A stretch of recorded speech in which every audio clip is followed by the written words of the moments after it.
Hello CA warriors, कैसे हो आप सब? फ्रेंड्स, आज हम स्टार्ट करने वाले हैं एक सुपर इंटरेस्टिंग टॉपिक। बट देखो स्टूडेंट्स, इस वीडियो का मेन ऑब्जेक्टिव ये नहीं है कि हम हर टॉपिक के डिटेल में घुसें, बल्कि ये समझें कि एग्जाम के पॉइंट ऑफ व्यू से क्या इंपॉर्टेंट है और क्या याद रखना है स्मार्टली बट नॉट हार्डली। ये वीडियो आपको एक क्रिस्प और समराइज्ड रिवीजन देगा ताकि ये बुक आपके लिए एक सेल्फ स्टडी पार्टनर बन जाए। और मुझे फुल कॉन्फिडेंस है इस चैप्टर के बाद आप कोई भी एमसीक्यू एग्जाम में इजीली सॉल्व कर पाओगे। तो चलो, बिना टाइम वेस्ट किए स्टार्ट करते हैं रैपिड फायर रिवीजन। और हाँ, अगर ये नोट्स यूजफुल लगे तो अपने दोस्तों के साथ जरूर शेयर करना।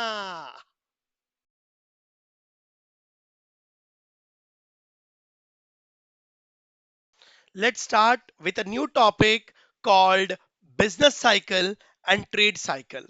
Friends, ये चैप्टर जो 5 है, गाइस, ये इस चैप्टर में आप पढ़ने वाले हो कि किस तरीके से इकोनॉमिक्स किसी भी कंट्री में, किसी भी इकोनॉमी में अप्स एंड डाउन्स होते हैं।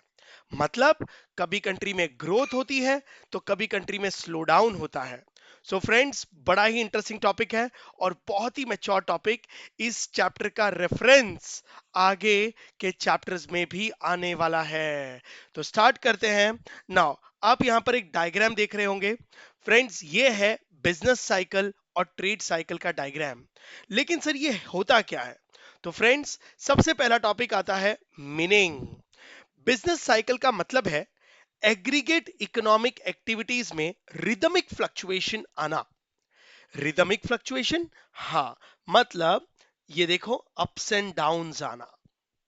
अगर आप डायग्राम देख रहे हो तो यानी कभी कभी डिमांड सप्लाई बढ़ती है तो बूम आता है, और कभी कभी नाउ डिमांड और सप्लाई गिरती है तो रिसेशन आता है। ओके, इस बिजनेस साइकिल को या इस रिदमिक फ्लक्चुएशन के 4 फेज होते हैं। फर्स्ट फेज एक्सपांशन, जिसे अपस्विंग और प्रोस्पेरिटी कहते हैं। सेकेंड फेज पीक या बुम। ये दोनों पीक, एक्सपांशन कंट्री का गोल्डन पीरियड होता है। हर देश यही चाहता है कि कंट्री में एक्सपांशन होता रहे, लेकिन हर अच्छी चीज अनलिमिटेड नहीं है इकोनॉमिक्स में। हर चीज की एक लिमिट है। फिर आता है कॉन्ट्रैक्शन, थर्ड फेज, जिसे डाउन स्विंग और रिसेशन भी कहते हैं। और फिर आता है थ्रू पॉइंट, जिसे डिप्रेशन भी कहते हैं। फ्रेंड्स, ये 4 फेज होते हैं: एक्सपांशन, पीक, कॉन्ट्रैक्शन, थ्रू। ये देखो, ऊपर जाना एक्सपांशन, टॉप पे जाना पीक, नीचे जाना कॉन्ट्रैक्शन, डाउन बॉटम पे जाना थ्रू। बिजनेस साइकिल पूरी इकोनॉमी को अफेक्ट करता है। मतलब एक चीज तय है, ये मैक्रो इकोनॉमिक थियोरी है। यस सर, पूरी इकोनॉमी, इकोनॉमी का मतलब होता क्या है? क्या होता है पूरी इकोनॉमी को इफेक्ट करना? इसका मतलब है प्रोडक्शन, एम्प्लॉयमेंट, डिमांड, सप्लाई, सब पर इंपैक्ट करता है बिजनेस इकोनॉमी। ये सॉरी बिजनेस साइकिल, ये एक मैक्रो थियोरी है जहां इकोनॉमी टाइम के साथ साथ वेव पैटर्न में मूव करती है। Wavy pattern, ups and downs में। तो आप लोगों को मीनिंग समझा? यस, तो ये एक मैक्रो इकोनॉमिक थियोरी। चलो अब पढ़ते हैं इन साइकिल्स को क्या कहते हैं। नाउ सेकेंड टॉपिक है इकोनॉमिक्स व्यूज। ये बिजनेस साइकिल में वेवी क्यों होते हैं? एक्सपांशन के बाद कॉन्ट्रैक्शन, कॉन्ट्रैक्शन के बाद एक्सपांशन क्यों आते हैं? हर इकोनॉमिस्ट ने अपने अपने व्यू दिए हैं। अब कुछ इकोनॉमिस्ट ने इसके अलग अलग कॉज बताए हैं। सबसे पहले इकोनॉमिस्ट है कीन्स। कीन्स कहते हैं ये फ्लक्चुएशन होता है एग्रीगेट इफेक्टिव डिमांड के चेंजेस की वजह से। एग्रीगेट डिमांड्स की वजह से, मतलब इक्विलिब्रियम जैसा। गाइस, पूरी इकोनॉमी डिमांड एंड सप्लाई पे डिपेंड है, इसलिए हम यहां पर भी डिमांड एंड सप्लाई को सबसे ज्यादा इंपॉर्टेंस देंगे। नाउ, जब डिमांड ज्यादा होता है सप्लाई से तो एक्सपांशन होता है। जब सप्लाई ज्यादा होती है डिमांड से तो कॉन्ट्रैक्शन होता है। ओके, तो फ्लक्चुएशन इन एग्रीगेट डिमांड, मतलब कीन्स ने तो सारा का सारा ब्लेम डिमांड पे डाल दिया है। कंट्री में डिमांड का बढ़ना और डिमांड का कम होना बराबर की वजह से रिदमिक फ्लक्चुएशन आती है। एक लाइन में कीन्स ने कहा ये बिजनेस साइकिल बनती है एग्रीगेट इफेक्टिव डिमांड के चेंजेस आने में। ओके, हॉटरे करके भी एक इकोनॉमिस्ट है, उन्होंने क्या कहा? वो कहते हैं ये एक मॉनेटरी फेनोमेना है। ओ, बिजनेस साइकिल एक मॉनेटरी फेनोमेना है, मतलब मनी सप्लाई के चेंजेस की वजह से ट्रेड साइकिल होता है। मतलब इन्होंने चेंज इन मनी सप्लाई पे फोकस किया। कीन्स ने एग्रीगेट डिमांड के चेंजेस पे फोकस किया। अच्छा, एग्रीगेट डिमांड मतलब पूरे देश की डिमांड, किसी एक इंडिविजुअल की डिमांड नहीं, हर चीज की डिमांड। ओके। हॉटरे ने चेंज इन मनी सप्लाई पे फोकस किया। अब ये भी सही तो है, लेकिन दोनों का व्यू देखो, क्योंकि मनी सप्लाई पे ही तो डिमांड डिपेंड करती है। पैसा ज्यादा होगा तो डिमांड भी बढ़ेगी, पैसा कम होगा तो डिमांड कम हो जाएगी। तो कहीं ना कहीं इंटरलिंक्ड है, लेकिन व्यूज अलग है। फिर हमारे एक और इकोनॉमिस्ट हुए पिग। पिग कहते हैं ये बिजनेस साइकिल होता है बिजनेस एक्सपेक्टेशंस की वजह से। ओ, एंटीसिपेशन ऑफ बिजनेस कम्युनिटी। मतलब बिजनेस साइकिल डिपेंड करता है कि हमारी जो बिजनेस कम्युनिटी के लोग हैं, देश के बड़े बड़े बिजनेसमैन, उनकी वजह से, वो ऑप्टिमिज्म या पेसिमिज्म की वजह से होता है। अगर बिजनेसमैन ऑप्टिमिस्टिक होते हैं, कॉन्फिडेंट होते हैं, पॉजिटिव होते हैं, तो बिजनेस साइकिल में एक्सपांशन आता है, बूम आता है। लेकिन अगर बिजनेसमैन पेसिमिस्टिक हो जाते हैं, डर जाते हैं, लॉस से घबरा जाते हैं, तो फिर कंट्री में कॉन्ट्रैक्शन आता है। मतलब पिग ने सारा का सारा बिजनेस साइकिल का अप्स एंड डाउन्स का ब्लेम बिजनेसमैन के बिजनेस कम्युनिटी के ऊपर डाल दिया कि वो, उनकी एक्सपेक्टेशंस क्या है, वो ऑप्टिमिस्टिक सोचते हैं कि पेसिमिस्टिक। ओ, नाउ हमारे चौथे हुए इकोनॉमिस्ट स्कम्टर।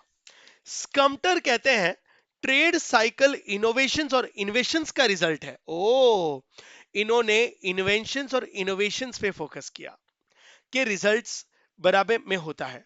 जब नए आइडियाज सिस्टम में आते हैं तो एक्सपांशन होता है, और जब चीजें आउटडेटेड हो जाती हैं, इनोवेशंस बंद हो जाते हैं, तो कॉन्ट्रैक्शन आता है। नाउ देखो, चारों इकोनॉमिस्ट के व्यूज अलग, तो इसको एक एक लाइन में आप याद रख सकते हो। कीन्स ने एग्रीगेट डिमांड के चेंज की वजह से बिजनेस साइकिल में फ्लक्चुएशन बताया है। हॉटरे ने मनी सप्लाई की में कम ज्यादा होने की वजह से बिजनेस साइकिल में अप्स एंड डाउन्स बताया है। पिग ने ना बिजनेसमैन के सोच पे, एंटिसिपेशंस पे, बराबर, ना बिजनेस फ्लक्चुएशंस को ब्लेम रीजंस बताया है। और स्कम्टर्स ने इनोवेशंस। तो सिंपल वर्ड्स में एक बात कहूं, कभी डिमांड बढ़ती है, कभी मनी सप्लाई, कभी इनोवेशंस, और यही क्रिएट करता है अप्स एंड डाउन्स। बराबर। नाउ सारे रीजंस को आप पकड़ लो, मनी सप्लाई, डिमांड का बढ़ना, इनोवेशंस का होना, बराबर, और बिजनेसमैन की एंटीसिपेशंस। तो ये हुए इकोनॉमिस्ट व्यूज। अब आ जाओ, टाइम आ गया है नाउ इस पूरे के पूरे बिजनेस साइकिल को समझने का। Phases of business cycle. Friends, ये डायग्राम एकदम यूनिक है, आपको किसी भी टेक्स्ट बुक में देखने को नहीं मिलेगा। नाउ देखो ये डायग्राम किस तरीके से बना है। एक्चुअली डायग्राम रियलिटी में ऐसा है, पर मैंने उसको कनेक्ट करने की कोशिश करी है। नाउ डायग्राम देखो, ये जो स्ट्रेट लाइन है इसे एवरेज ग्रोथ कहते हैं। बट किसी भी कंट्री में इस तरीके से इतना स्मूथ ग्रोथ नहीं होता, चाहे कोई भी कंट्री हो, poor country, rich country, develop countries, under develop countries, हमेशा कंट्री में ग्रोथ अप्स एंड डाउन से होता है। These are my ups and downs. बराबर। अब जब कंट्री अप जाती है उसे प्रोस्पैरिटी कहते हैं, एक्सपांशन कहते हैं। नाउ लेकिन इकोनॉमिक्स का कहना है, नाउ ये जो ग्रोथ है ये अनलिमिटेड नहीं है। नाउ एक टाइम आएगा जब ग्रोथ आपकी टॉप पॉइंट पे पहुंचेगी, that is called peak point. Peak मतलब इकोनॉमी, कंट्री अपने सबसे परफॉर्मेंस में सबसे टॉप पे पहुंच चुकी है, उसे पीक कहते हैं। ये गोल्डन टाइम होता है एक्सपांशन। लेकिन पीक के बाद हमेशा डाउन टर्न आएगा, रिसेशन एंड डिप्रेशन। इन दोनों को कॉन्ट्रैक्शन कहते हैं। इन दोनों को क्या कहते हैं? कॉन्ट्रैक्शन। रिसेशन का सबसे डेंजर पार्ट होता है डिप्रेशन। नाउ कॉन्ट्रैक्शन होते होते, लेकिन जैसे एक्सपांशन की एक लिमिट है, वैसे वर्स्ट भी आता है कंट्री में, लेकिन वर्स्ट की भी एक लिमिट है। एक बॉटम पॉइंट पे टच करेंगे। बॉटम पॉइंट का मतलब है कंट्री में सबसे वर्स्ट टाइम चल रहा है, लेकिन जैसे डे के बाद नाइट, नाइट के बाद डे आता है, वैसे ही टफ पॉइंट के बाद वापस रिकवरी आती है। रिकवरी और फिर आता है प्रोस्पैरिटी, वापस इकोनॉमी ऊपर की तरफ जाती है। बराबर ना, उसे एक्सपांशन कहते हैं। फिर पीक आता है, फिर रिसेशन आता है। ये साइकिल एक के बाद एक चलते ही रहते हैं। बराबर। अब इसी को मैंने यहां पे कन्वर्ट किया है। अगर आप ये मिडल लाइन देखेंगे तो ये मेरी एवरेज ग्रोथ है। Now this is my expansion, और फिर मैं ग्रीन शेड में ले लूं तो ये मेरा कॉन्ट्रैक्शन, पूरा ग्रीन फेज। कॉन्ट्रैक्शन में दोनों पार्ट आते हैं, recession and depression. Shaded part is contraction. फिर वापस टफ पॉइंट आता है, पीक पॉइंट आता है, और फिर वापस आता है एक्सपांशन फेज, लेकिन रिकवरी। रिकवरी का मतलब एवरेज के अंदर है, जो नुकसान हुआ था वो पहले रिकवर करेंगे, फिर एवरेज ग्रोथ के ऊपर चले जाए तो उसे प्रोस्पेरिटी या एक्सपांशन कह देते हैं।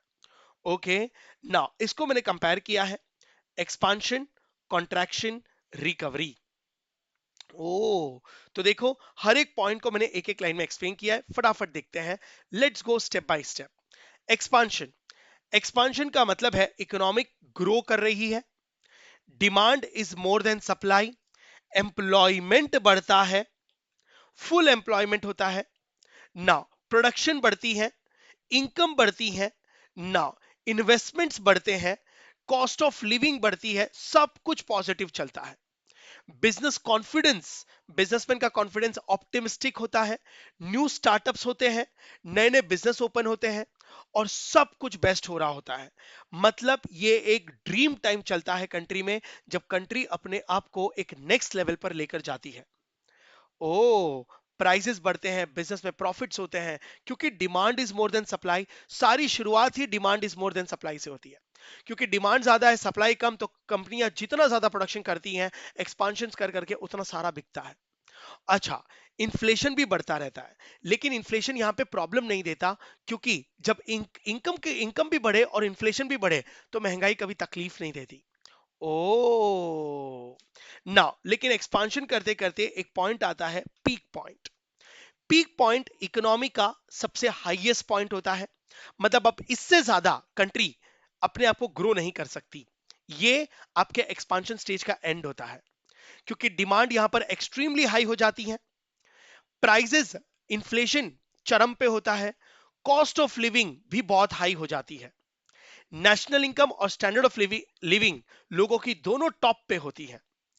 लेकिन यहां से शुरू होता है स्लो डाउन, मतलब peak is an end of expansion और स्टार्ट ऑफ स्लो डाउन, क्योंकि मार्केट अब यहां पर सैचुरेट हो चुका होता है। पीक आने का मतलब क्या है, अब तुम्हारी ग्रोथ रुक चुकी है, अगर एक्सपांशन होता रहता तो पीक समझ थोड़ी आता। ओ, यस, फिर जब स्लो डाउन शुरू होता है तो शुरू होता है नेक्स्ट पीरियड कॉन्ट्रैक्शन का। कॉन्ट्रैक्शन में supply is more then demand, महंगाई इतनी ज्यादा हो जाती है नाउ कि अब लोग उसे खरीद नहीं पाते उन गुड्स को, तो डिमांड धड़ाधड़ गिरती है। और एक्सपांशन के टाइम पर बिजनेसमैन ने अपनी एक्सेस कैपेसिटी तो बना ही ली होती है, तो अब वो इतना प्रोडक्शन करते हैं कि वो बिकता ही नहीं है। तो यहां से शुरू होता है स्लो डाउन, मतलब वर्स्ट टाइम आने का signal.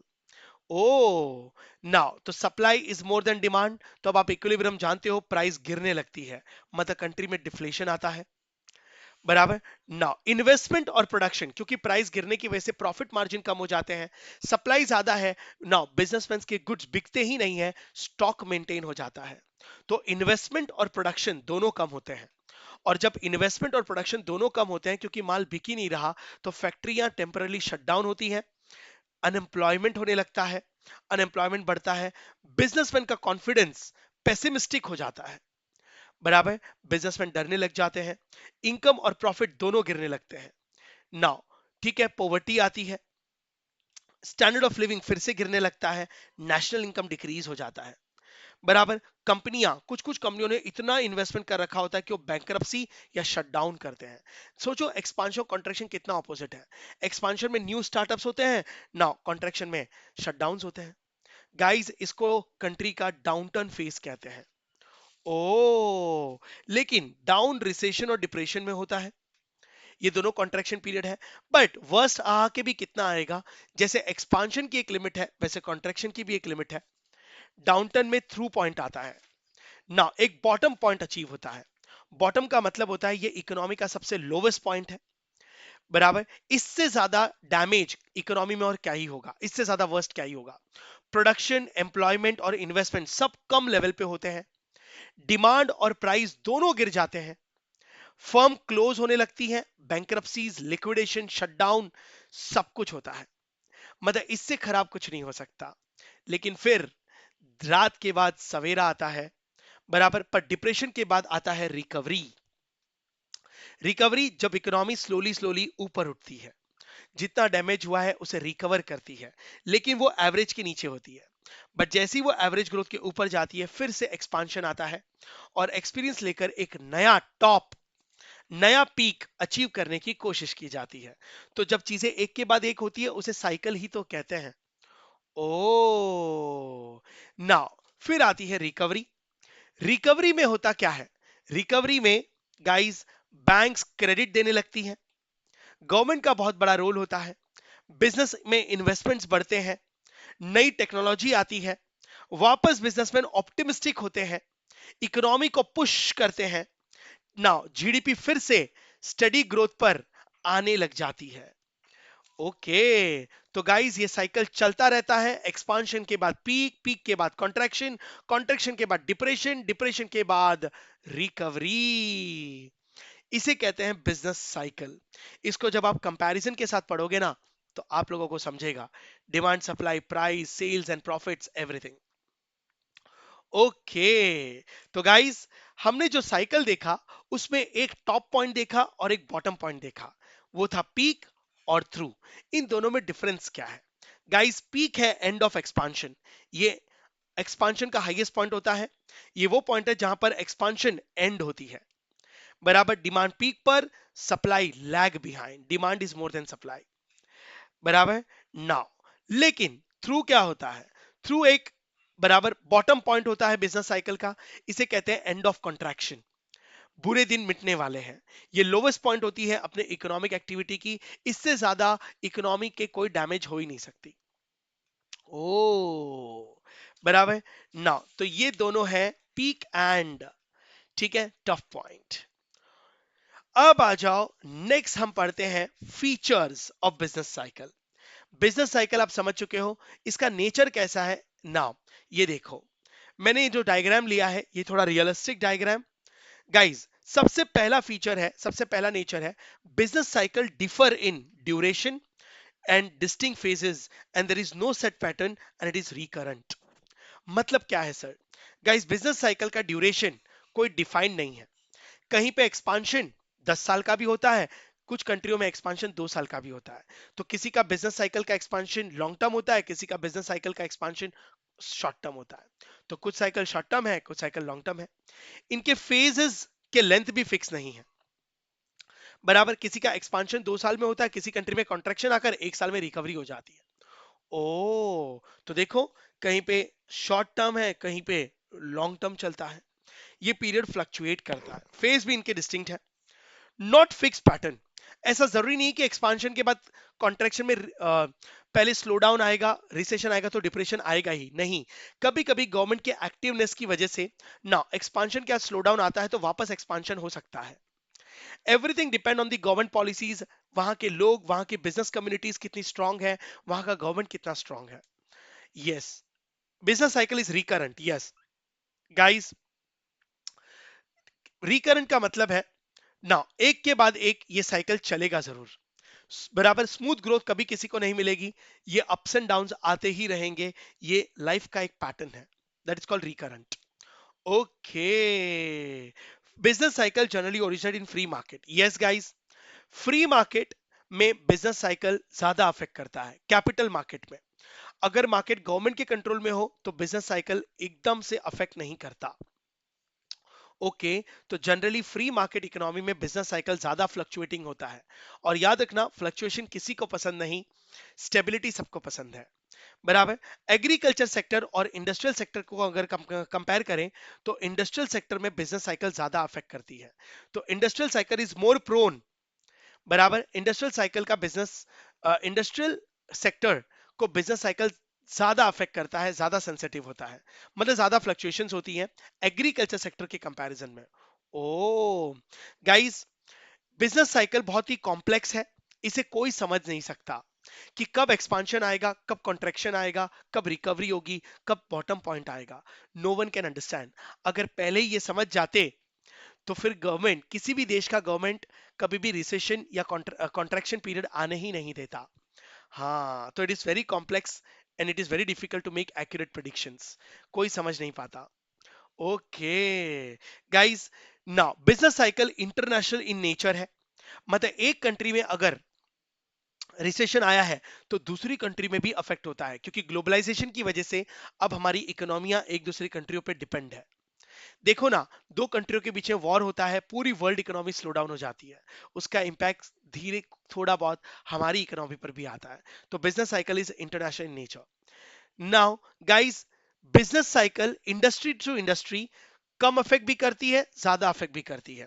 Business cycle do not affect to all sector uniformly. Yes, business cycle सबको एक जैसा अफेक्ट नहीं करती, सारी इंडस्ट्रीज को।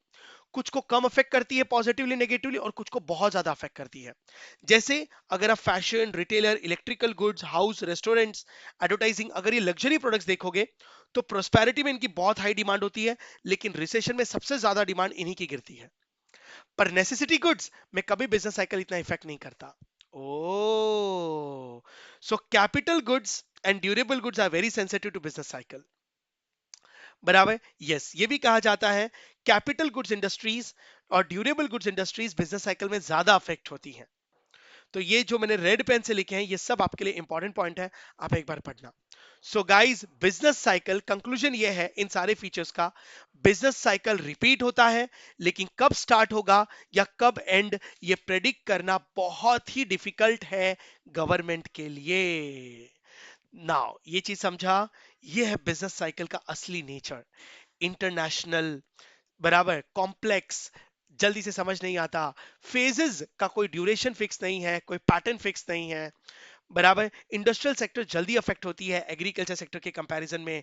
Free sector economy, capitalist economy ज्यादा अफेक्ट होती है यू नो सोशलिस्ट इकोनॉमी के कंपैरिजन में। ये सारी चीजें, ओके। तो अब आ जाओ causes of business cycle. Sir, ये अप्स एंड डाउन्स के छोटे छोटे रीजंस क्या हैं? तो गाइज, इन कॉजेज को दो पार्ट्स में एक्सप्लेन किया है, internal causes and external causes. कुछ हमारे इंडिया के, हाँ, अगर हम अपने कंट्री की बात करें तो इंडिया के अंदर के रीजंस, और कुछ इंडिया के, बराबर, एक्सटर्नल कॉजेज का मतलब जो हमारे कंट्रोल के बाहर है। इंटरनल कॉजेज का मतलब है जिसे हम अपने कंट्रोल में रख सकते हैं, ओके, जो गवर्नमेंट की पॉलिसी से कंट्रोल में आ सकता है। तो देखते हैं इंटरनल कॉजेज, एक्सटर्नल कॉजेज। सबसे पहले internal causes, effective demand fluctuation. Guys, ना ऑलरेडी कीन्स कह चुके हैं कि बिजनेस साइकिल में जो चेंजेस आती हैं वो डिमांड के फ्लक्चुएशन से आती हैं, एग्रीगेट डिमांड के फ्लक्चुएशन से। तो change in total demand cause rise and fall in the economy. लेकिन डिमांड को बढ़ाना और डिमांड को कंट्रोल करना, ये गवर्नमेंट को की पॉलिसीज पे है, तो ये हमारे कंट्रोल में है, इसलिए इसको इंटरनल कॉज कहते हैं। दूसरा है investment fluctuation. Yes, most important cause है ये, सबसे प्राइम कॉज है इन्वेस्टमेंट। जब इन्वेस्टमेंट अप डाउन होता है, बिजनेस साइकिल भी उसे फॉलो करता है। तो इन्वेस्टमेंट्स पे भी गवर्नमेंट मोटिवेट कर सकती है अपने पॉलिसी से, और डिमोटिवेट कर सकती है। तो इन्वेस्टमेंट भी अपना इंटरनल कॉज है। नाउ सेकंड है money supply, fluctuating in government spending. Guys, government spending पे भी ना ups and downs business cycle में करता है। अगर गवर्नमेंट स्पेंडिंग देखो ना, उससे मनी सप्लाई भी चेंज होती है। Government spending leads to aggregate demand. अगर गवर्नमेंट ज्यादा खर्चे करता है तो डिमांड बढ़ जाती है, और गवर्नमेंट खर्चे कम करता है तो डिमांड कम भी होती है। तो गवर्नमेंट के खर्चे भी डिमांड को अफेक्ट करती हैं, इन्वेस्टमेंट्स को अफेक्ट करती हैं।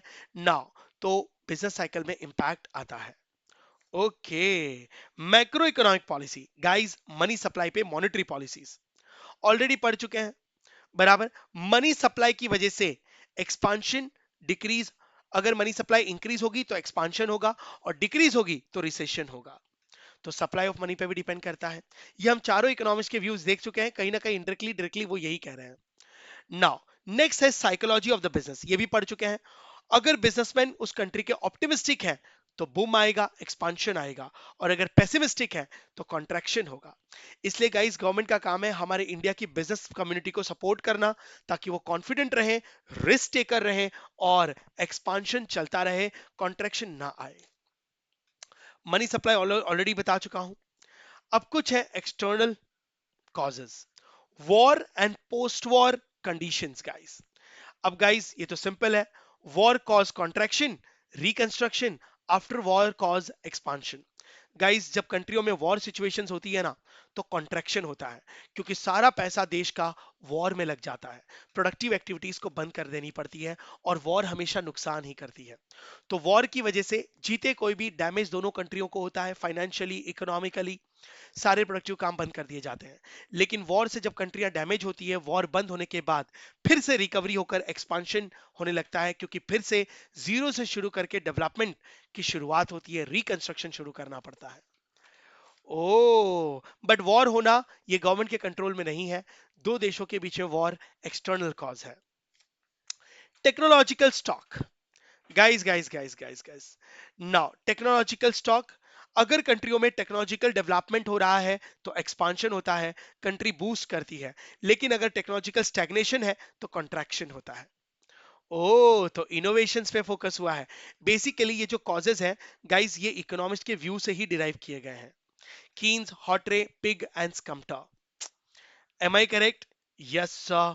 तो टेक्नोलॉजिकल स्टॉकिंग, ये डिपेंड करेगा। नेचुरल फैक्टर, गाइस ये किसी के हाथ में नहीं है। नेचुरल फैक्टर बराबर वेदर साइकिल्स, बारिश का ज्यादा होना, फ्लड आ जाना, यूक्रेन आना, साइक्लोन आना, ये इकोनॉमी के इंफ्रास्ट्रक्चर को डैमेज करती है ना, पब्लिक को नुकसान पहुंचाती है, गांव गांव बह जाते हैं। नेचुरल कैलेमिटीज एक्सटर्नल कॉज है, गवर्नमेंट के कंट्रोल में नहीं है। अर्थक्वेक आना बराबर, जब इंफ्रास्ट्रक्चर नेचुरल कैलेमिटीज की वजह से डैमेज होता है, इंफ्रास्ट्रक्चर ब्रोक हो जाता है, इंफ्रास्ट्रक्चर अफेक्ट होता है, तब स्लो डाउन आता है। लेकिन जब गवर्नमेंट इसे रीडेवलपमेंट करती है नाउ, बट गाइस हमेशा नेचुरल फैक्टर्स नेगेटिवली इंपैक्ट नहीं करती, पॉजिटिवली भी इंपैक्ट करती है।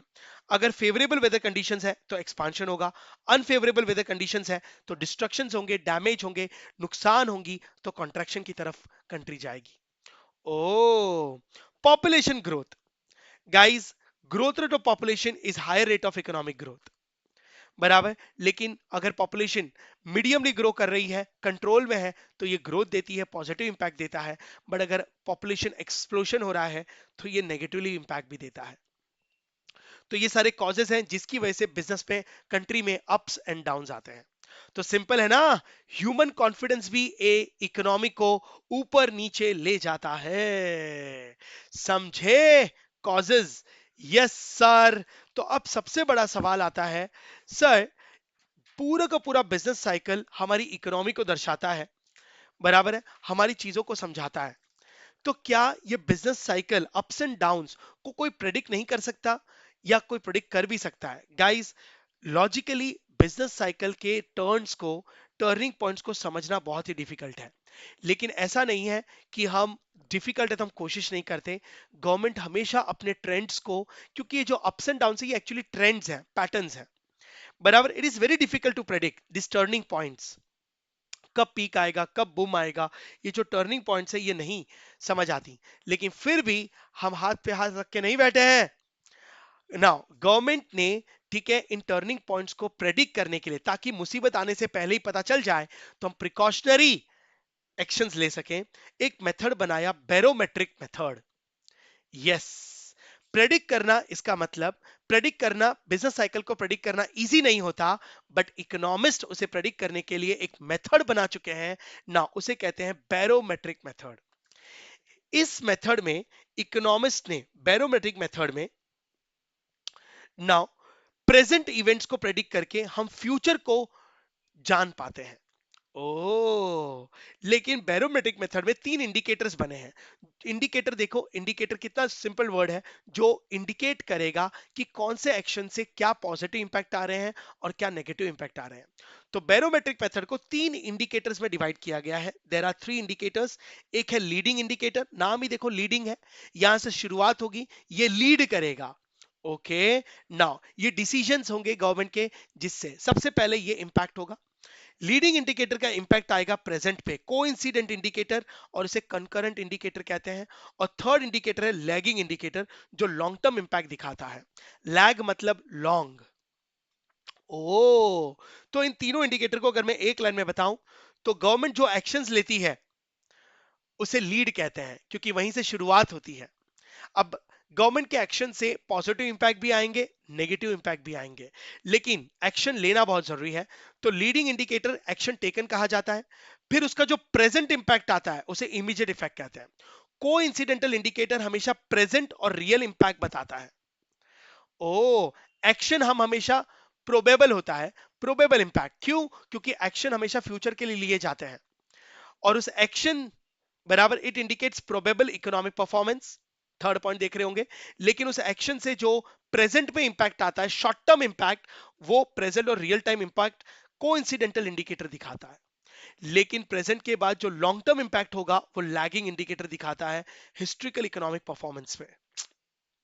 तो ये लॉन्ग टर्म इंपैक्ट इंडिकेट करता है। तो चलो एक एक पढ़ लेते हैं। तो एक्चुअली लीडिंग इंडिकेटर क्या है? ये चेंज होता है बिफोर द इकोनॉमी स्टार्ट्स, मतलब यहीं से तो लीड होनी है गवर्नमेंट का एक्शन, क्योंकि गवर्नमेंट के एक्शन पे ही बाद में इकोनॉमी पे इंपैक्ट आता है। तो it is change before economic changes. It shows future trends, बराबर, stock prices, new capital orders, etcetera. Okay, coincident indicator, change along with the economy, ये प्रेजेंट सिचुएशंस बताता है साइमल्टेनियसली। ओके, नाउ ये हमारा प्रेजेंट है, ये हमारे लाइफ के साथ साथ चलता है। Indicate present performance, like GDP क्या होगा, इन्फ्लेशन क्या चल रहा है, इंडस्ट्रियल प्रोडक्शन कैसा है। नाउ लैगिंग इंडिकेटर, ये चेंज आफ्टर इकोनॉमिक चेंजेस, मतलब ये लॉन्ग टर्म इंपैक्ट दिखाता है। It indicate now past performance, employment rate बराबर, इंटरेस्ट रेट्स, लेबर कॉस्ट क्या होगी, एक्सेट्रा। ओके, तो प्रेजेंट सिचुएशंस कोइंसिडेंटल इंडिकेटर दिखाता है, लीडिंग इंडिकेटर से स्टार्ट होती है और लैगिंग लॉन्ग टर्म इंपैक्ट दिखाता है। सो बेसिकली एक लाइन में बोलूं, leading is about future, leading indicator is about future, coincidental indicator is about present, lagging indicator is about past. So these help economists to track whether economy is moving towards boom or slow down. लेकिन एक note लिखा है guys, trend method cannot indicate turning points, but slump to recovery from boom to recession. Therefore, to find turning points, it is necessary to find general behavior of the economy, which can found by barometric method. बराबर guys, barometric method से ये सारी चीजें समझ आती हैं। तो तीन इंडिकेटर होते हैं बैरोमेट्रिक मेथड के, लीडिंग, कोइंसिडेंटल एंड लैगिंग। तो फ्रेंड्स, इसी के साथ हमने चैप्टर 5 का रैपिड रिवीजन किया, होप आपको समझा। तो फाइनली छोटू सा रिकैप कर लेते हैं चार पॉइंट्स के अंदर अंदर। पहला, बिजनेस साइकिल क्या है? Business cycle ups and downs है इन इकोनॉमी एक्टिविटी, ये कंट्री की सिचुएशंस को समझाता है, बराबर। बिजनेस साइकिल के चार मेन फेज होते हैं, expansion, peak, contraction, depression, then recovery. Okay, cause क्या है? कॉज है डिमांड में फ्लक्चुएशन आना, इन्वेस्टमेंट में फ्लक्चुएशन आना, मनी सप्लाई में चेंजेस आना, टेक्नोलॉजिकल एडवांसमेंट और स्लो डाउन होना, गवर्नमेंट की पॉलिसीज और बिजनेसमैन की साइकोलॉजी, वो ऑप्टिमिस्टिक है या पेसिमिस्टिक। इतने सारे कॉजेज हैं जिसकी वजह से पूरे के पूरे कंट्री में अप्स एंड डाउन्स आते हैं। तो गाइस, फुल नाउ, और इनके टर्निंग पॉइंट्स को समझने के लिए एक ही मेथड बना है, वो है बैरोमेट्रिक मेथड, जिसके तीन इंडिकेटर्स हैं, leading indicator, coincidental indicator, lagging indicator. Leading indicator action taken है नाउ, और प्रेजेंट सिनेरियो कोइंसिडेंटल इंडिकेटर बताता है, और long term effect lagging indicator बताता है। तो फ्रेंड्स, ये रहा आपका business cycle, simple, short and logical explanation के साथ। तो बस दोस्तों, ये था आज का quick revision, simple words, clear concept, अब कोई कंफ्यूजन नहीं रहेगा। अगर सब कुछ समझ गया हो तो गाइस यस सर बोल दो, और एक बार और रिवाइज कर लो ताकि एग्जाम में गलती की कोई जगह ना रहे। याद रखो, स्मार्ट स्टडी ही बेस्ट स्ट्रेटेजी होती है। रेगुलर रिवीजन से ही आपका कॉन्फिडेंस डबल होता है। और हाँ, अपने फ्रेंड्स को भी बोलो ये नोट्स लो, एग्जाम के लिए लाइफ सेवर है। कीप लर्निंग, कीप ग्रोइंग, और मिलते हैं नेक्स्ट रैपिड फायर रिवीजन के साथ।